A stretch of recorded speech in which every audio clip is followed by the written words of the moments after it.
the 7 levels of footballers, explained. Now, before we get into the video, I just want to note that a few players have been moved from their traditional positions for the sole purpose of inclusion in this video. But I assure you, they have played in these positions well over a handful of times. Now, let's get into the video. Level 1. Bad footballers. Let's start at the bottom. And I mean the very bottom. These are the players where every time they touch the ball, something in you dies a little. You genuinely have to ask yourself, how did this happen? Who watched this player in training, in a youth game, at some trial, and said, yes, that's the one? Because that person actually needs to be arrested. We can't talk about players in this level without mentioning Ali Dia, the man who somehow convinced Southampton he was George Weah's cousin and got a Premier League appearance. He is basically the poster boy for this level.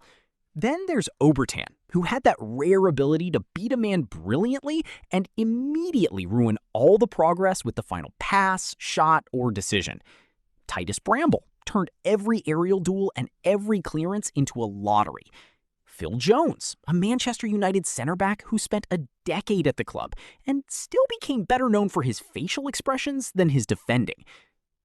And Andre Onana, who in his debut season at Manchester United somehow made the goalkeeper position feel genuinely unpredictable in the worst possible way. The truly baffling thing about level 1 players isn't just the bad performances, it's the consistency of them. A player can have a bad game, even a bad month, but level 1 players pretty much have bad careers. Level 2. Forgettable footballers. You know the type. You're looking through a club's Wikipedia page, scanning the squad list from some season in the mid-2000s, and you hit a name and completely freeze. You have no memory of this person existing. Then you look it up and realize this man played 120 games for this club, and you cannot place his face, his goal, his tackle, a single moment of his career. Nicky Butt won 6 Premier League titles and a Champions League at Manchester United. But in most conversations about that squad, he's the last name people remember, if they remember him at all. The likes of Celestine Babayaro at Newcastle, Sebastian Coates drifting through Liverpool without leaving so much as a footnote. Then there's the wonder kid category within this level, and this one genuinely stings. Players like Freddie Adu, who was on the cover of magazines at 14, being called the next Pele, the savior of American football. By the time he was 25, he'd been at 11 clubs, and nobody talks about him anymore. Ravel Morrison, arguably one of the most talented teenagers English football had seen in a generation, according to Sir Alex Ferguson himself, spent his entire career being shuffled from loan to loan, never quite landing, until the career just stopped. And then there's Alfonso Alves, who arrived at Middlesbrough for £12 million after a remarkable Dutch league scoring run and managed just 7 Premier League goals before disappearing entirely. These players will sometimes come up in pub quizzes or whatever happened to YouTube videos, and that's basically their legacy. Level 3. Mid footballers. The vast majority of professional footballers actually live here. And there is absolutely nothing wrong with that. They're just exactly what they are. Squad players. They do their job, they don't set the world on fire, but they also don't embarrass you, most of the time. You know what you're getting, and what you're getting is fine. These are the players who, if you check the stats at the end of the season, had maybe 4 goals and 3 assists in 30 appearances. Decent minutes, a couple of good games against weaker sides, 1 or 2 moments where you thought, oh, actually, and then nothing followed. They're the footballers you describe with the word useful. Not good, not bad. Think Marwan Fellaini, who spent majority of his years at Manchester United, not good enough to start every week without criticism, but also not bad enough to justify selling. Just there, available and functional. Alvaro Morata, who at every club carried the same pattern. An excellent goal, then 3 missed sitters, then questions, then goals again, then more questions. Joao Felix, who arrived at Atletico Madrid as one of the most expensive teenagers in history and spent the bulk of his career being a frustrating highlight reel rather than the generational player everyone thought they were paying for. Loris Karius, who was a perfectly adequate goalkeeper right up until the moment it mattered most. Joe Gomez, who has spent nearly a decade at Liverpool being good enough to keep, but not trusted enough to be first choice for a sustained stretch. And Alejandro Garnacho, who has the raw material to be much more than this level, but keeps flirting with it rather than escaping it. The thing about level 3 players is that squads actually need them. Not every spot can be occupied by a world-class player. You need the guy who comes on in the 70th minute when you're winning 1-0 and just doesn't do anything stupid. You need the player who will make his 5 appearances in cup games and not complain. Level 4. Decent footballers. This is the level that frustrates fans the most because these players are undeniably talented. They just refuse to be consistently good. This type of player has a run of games where he looks like the best footballer on the planet. He's everywhere. He's dictating play. He's scoring worldies. He's the name everyone's typing into Twitter. You start building a case. Actually, I think he might be.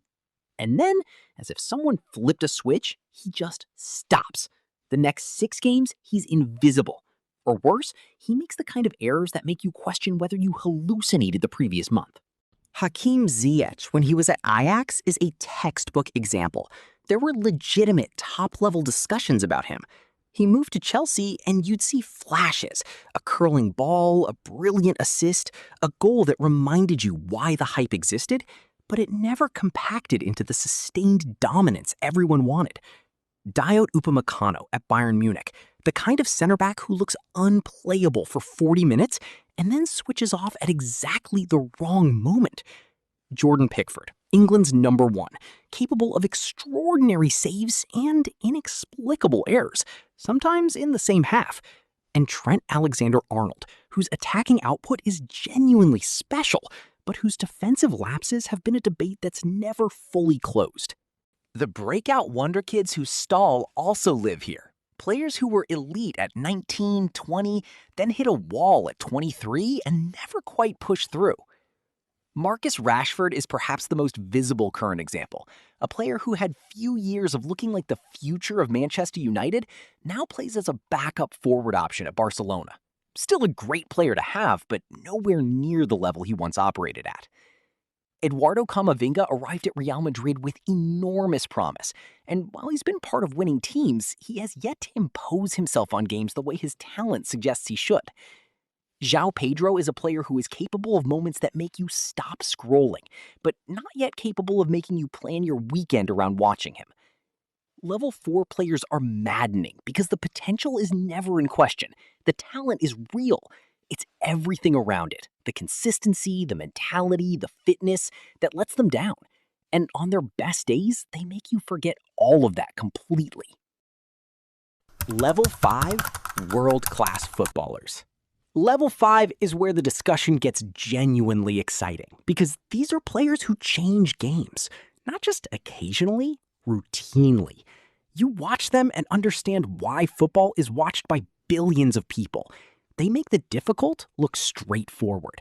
They perform in big games. They produce in bad teams and elevate good ones.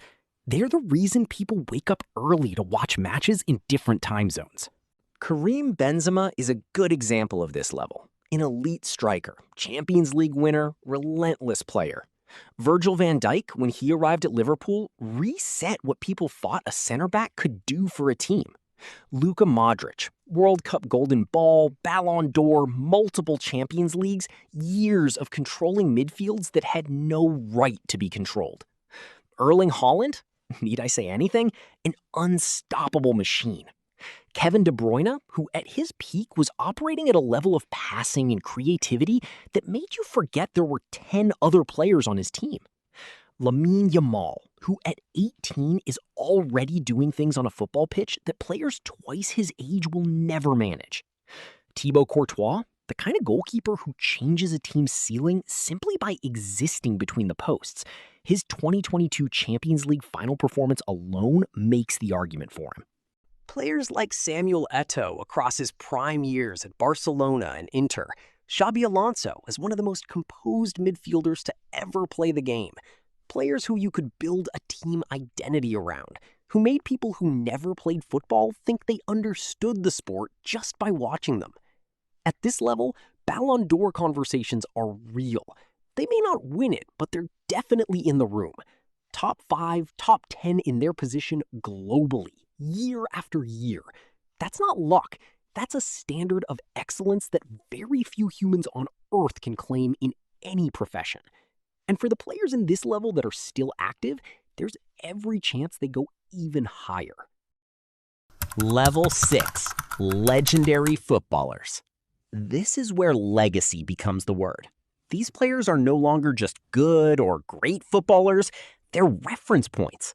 When a young player comes through and people are searching for a comparison, level 6 names are the ones they reach for. They've been so consistently excellent for so long across so many different stages that they've essentially become a standard by which other players are measured. You don't argue about whether these players were great. That's settled. What you might argue is where exactly they rank, or which era they were best in, or whether they could have won more with a better squad.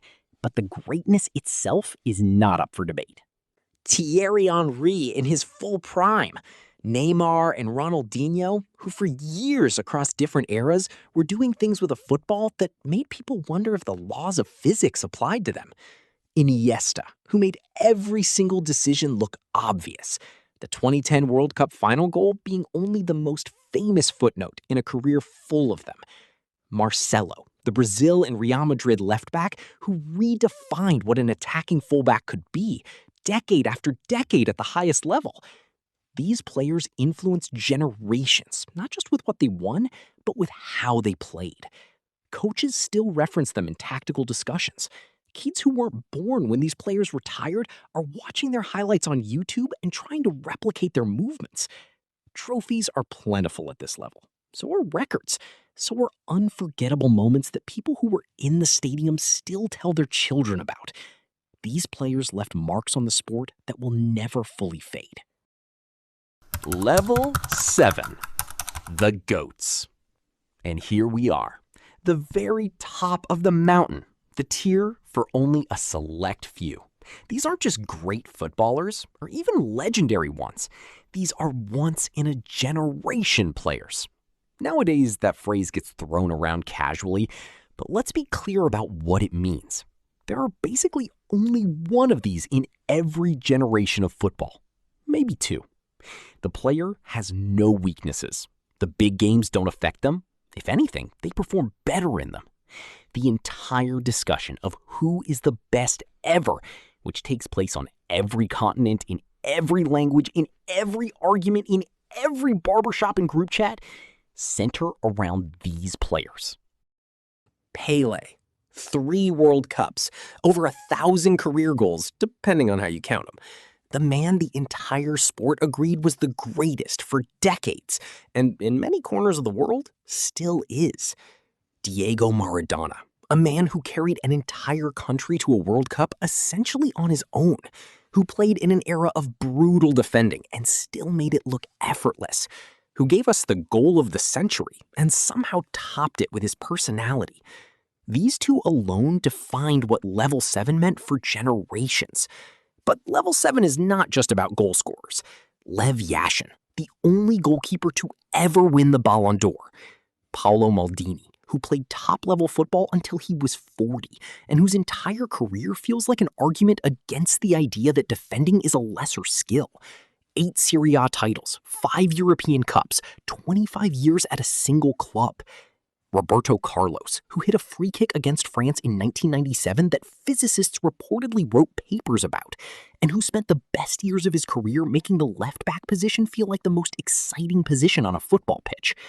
And Zinedine Zidane, the man who could dictate the pace of any game he entered, whose 2002 Champions League volley remains arguably the most technically perfect goal in the history of the competition. And then, modern football handed us Lionel Messi and Cristiano Ronaldo. And the extraordinary thing is that they coexisted, pushing each other to heights that might not have been reached otherwise. Messi, 8 Ballon d'Or awards, a World Cup, a Copa America, every record La Liga had, and a style of play so unique that there genuinely is no comparison. Ronaldo, 5 Ballon d'Ors, titles in 3 different leagues, Champions League trophies with 2 different clubs, a goal record at international level that seems impossible. You can have the argument about which of them sits higher. People have been having it for 15 years, and they'll be having it for 50 more. You don't need to like these players. If they're not your favorite footballer, they are almost certainly your favorite footballer's favorite footballer. That's what separates the GOATs from everyone else. They don't just play the game, they define it. Thank you so much for watching this video. Don't forget to like and subscribe, and drop what type of video you want to see next in the comments. See you in the next one.